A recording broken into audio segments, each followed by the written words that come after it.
नमस्कार, कैसे हो आप सभी।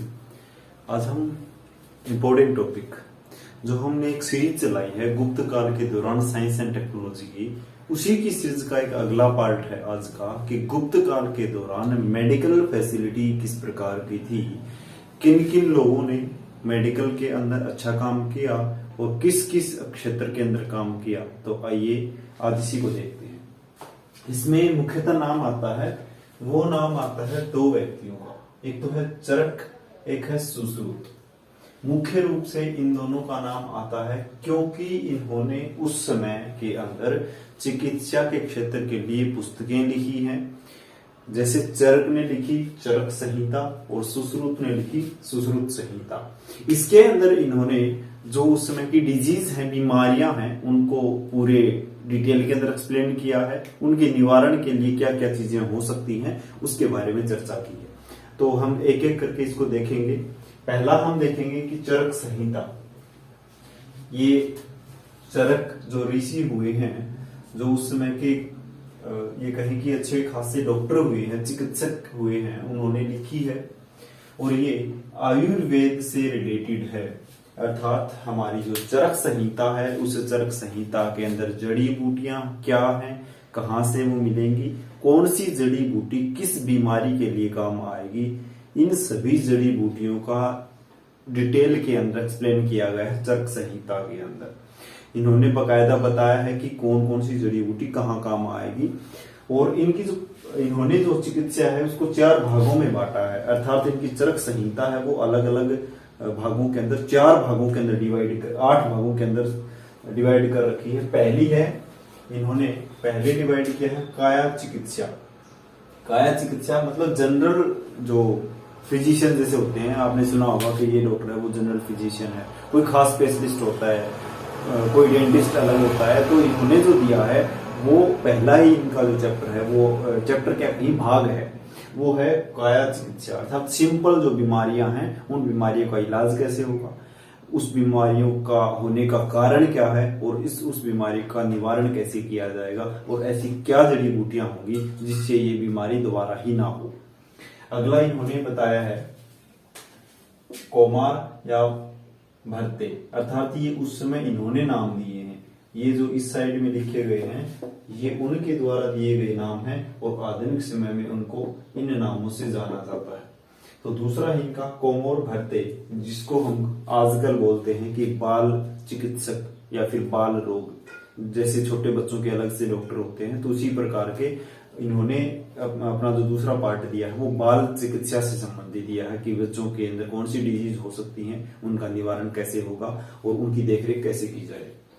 तीसरा इन्होंने दिया है वो है शल्य चिकित्सा, जिसको आजकल सर्जरी बोला गया है। सर्जरी किस हद तक बीमारी होने के बाद की जानी चाहिए और सर्जरी करने के बाद उपचार किस प्रकार का होगा और आगामी सर्जरी के दौरान कोई प्रॉब्लम ना हो उसके लिए कौन सी मेडिसिन दी जाएगी, वो इसके अंदर चर्चा की गई।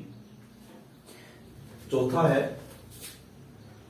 सल के तंत्र, अर्थात पूरा जो नेत्र विज्ञान है, आई साइंस हम जिसे कह सकते हैं कि जो नेत्र विज्ञान है उससे संबंधित इन्होंने पूरा एक भाग दिया है जिसके अंदर पूरा जो नेत्र विज्ञान है, पूरी जो आंखें हैं उन आंखों को एक्सप्लेन किया गया है और उनके क्या रोगों के क्या कारण है, कौन कौन से रोग हो सकते हैं, उनकी चर्चाएं की है। अगला है बूटा विद्या, अर्थात भूत विज्ञान या फिर जिसको आजकल मनोविज्ञान कहा जाता है। साइकोलॉजिकल जो डिजीज हैं जिनको कहा जाता है, साइकोलॉजिकल प्रेशर के कारण जो बीमारियां होती है, मनोरोग जिसे कहा गया है, उसको भी एक अलग भाग के अंदर रखा गया है और इसके अंदर भी जो मेडिटेशन है, जो योगा है, उसके माध्यम से, जो जड़ी बूटियां हैं उनके माध्यम से कैसे जो मनोरोग है उसको दूर किया जा सकता है, इसकी चर्चा की गई है। अगला है अगाध तंत्र, अर्थात विश्व विद्या। अर्थात जो उस समय जहर के कारण होने वाली डिजीज हैं, जैसे फूड पॉइजन भी होता है, डायरेक्टली जहर का निकला जाना भी होता है और इनडायरेक्टली जहर का भी खा जाना होता है, तो उसके बारे में चर्चा है। जैसे कोई व्यक्ति है, अगर उसको विष दे दिया गया तो कौन सी जो जड़ी बूटियां वो इस्तेमाल की जाएंगी, उसके लिए कौन कौन सी जड़ी बूटियां कहाँ मिलेंगी, इनफैक्ट इसके बारे में भी चर्चा है। और एक और चीज है कि अगर किसी जहरीले जो जानवर है जैसे सांप है, बिच्छू वगैरह है, तो ये डस लेते हैं तो उनकी किस प्रकार से जो है इलाज है वो किया जाएगा। जैसे इन्होंने इसके अंदर बताया है कि जो विष है वो दो तरह से काम करता है। एक तो पहला वो कि हम डायरेक्ट उसको खा लेते हैं तो हमारे पेट में जाने के बाद वो हर एक हिस्से तक पहुंचता है, फिर उसके बाद में डेथ होती है। एक दूसरा कि वो किसी जहरीले जानवर के द्वारा हमारे जो बॉडी के पार्ट हैं उसके अंदर वो इंजेक्ट किया जाता है, उसके बाद में फिर वो सर्वाइव करता है और उससे डेथ होती है। तो वो दो पार्ट इन्होंने बताए हैं और दोनों पार्टों के अंदर बताया है कि जो उसके द्वारा जहर दिया जाता है या जानवरों के द्वारा, जैसे सांप है, बिच्छू है, अन्य जो भी जहरीले जानवर हैं उनके द्वारा दिया जाने वाला जहर है वो ज्यादा खतरनाक होता है बजाय कि हमने जो डायरेक्टली निगला है वो। क्यों? क्योंकि आपने देखा होगा कि हमारे बॉडी के अंदर जो हमारा हार्ट है वो ब्लड को प्योर करने का काम है वो करता है, पंप करने का काम करता है।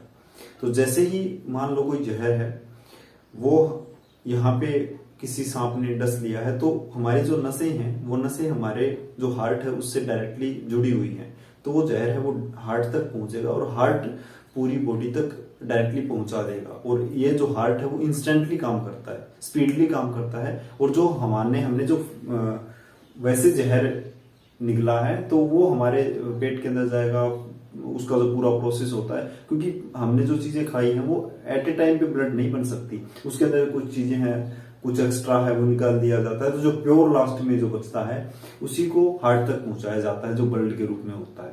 उसी प्रकार से इसके अंदर पूरा एक्सप्लेन किया गया है। उसके बाद में रसायन तंत्र है, अर्थात केमिकल के माध्यम से किस प्रकार से जो है इलाज है वो किया जाता है, कौन सी डिजीज है वो इसके कारण होती है, इसकी चर्चा है। और वशीकरण कामोत्तेजक जो सब्जेक्ट है उसके बारे में इन्होंने काफी डिटेल में बताया है। इसके अलावा इन्होंने मुख्य रूप से जोर दिया है कि ये जो 3 दोष हैं, त्रिदोष जिसको कहा गया है, आयुर्वेद के अंदर आज भी इन चीजों की जो मान्यता है वो है कि वात, पित्त और कफ, ये तीनों चीजें हैं। इन तीनों के कारण, इन तीनों का जो इम्बैलेंस हो जाता है उसी के कारण डिजीज है वो पैदा होती है। और इन्हीं को दोबारा से अगर बैलेंस बना दिया जाता है तो वो डिजीज है वो खत्म भी की जा सकती है। तो इसके बारे में जो चरक है उन्होंने काफी डिटेल में चर्चा है वो की है। उसके बाद में आता है सुश्रुत संहिता।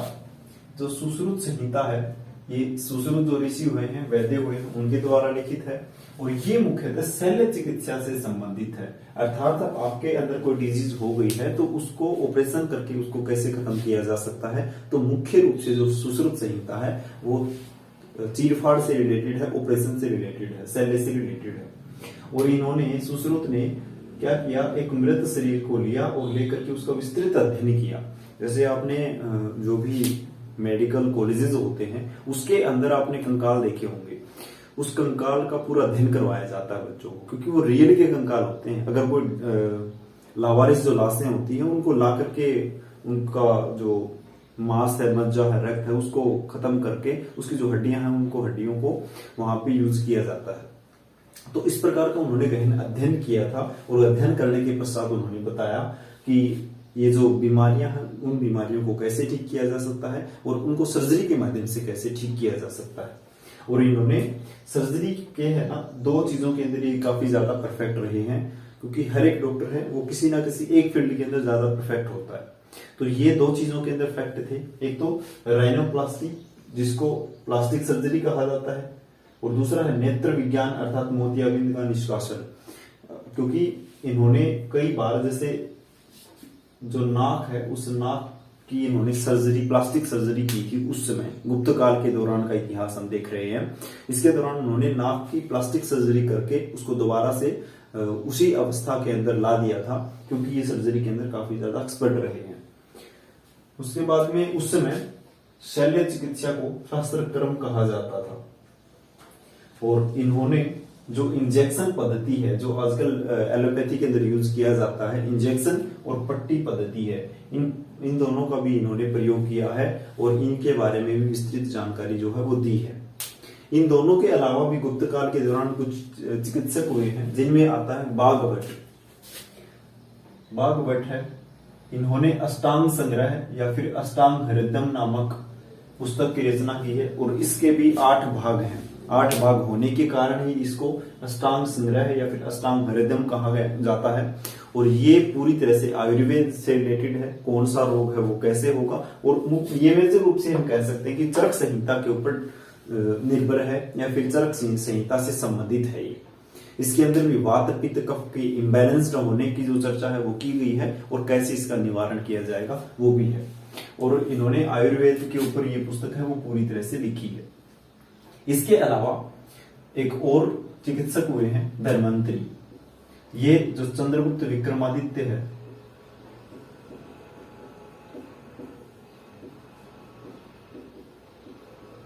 उसके समकालीन है, उनके दरबार के अंदर ये रहते थे, और इन्होंने एक ग्रंथ की रचना की है जिसका नाम है निघंटु। और इन्होंने बताया कि हमारा जो शरीर है उस शरीर के अंदर 306 हड्डियां होती हैं।